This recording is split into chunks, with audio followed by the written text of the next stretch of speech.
Hi there, it's Beulah from The Grateful Co. And today I'll be doing a bit of testing with a water brush. If you're unfamiliar with what a water brush is, it's basically a paintbrush with a tube of water attached to it. And it's really efficient for many things. I find it very helpful for when you're wanting to paint while traveling, or if you're like me who often sticks their paintbrush in their drinking water instead of their paint water, this is no longer a problem.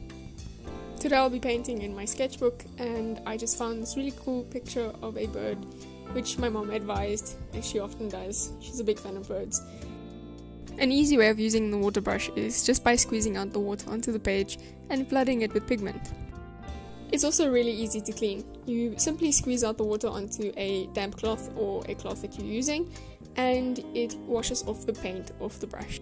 One downside would be you are easily able to flood the page with water if the tube is too rigid or too soft, or if you just don't have very good confidence when painting.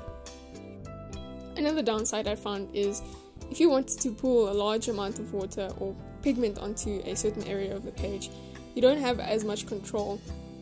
But it really does depend on the size of the brush you are using, because you are able to get larger and smaller types. In this video I'm using a medium, which I really do enjoy the size.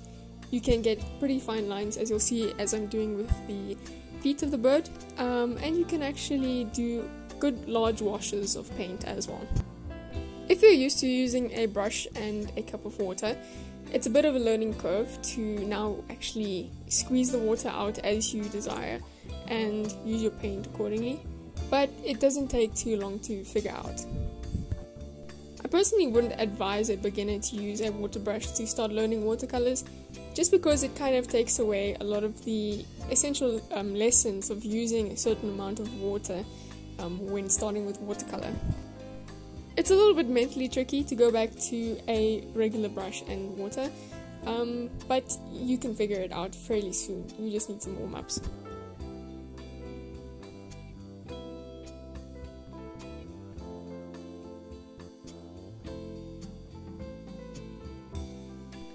In this section you'll notice how easy it is to flood your page to fill it with pigment, and the water brush is really awesome for that.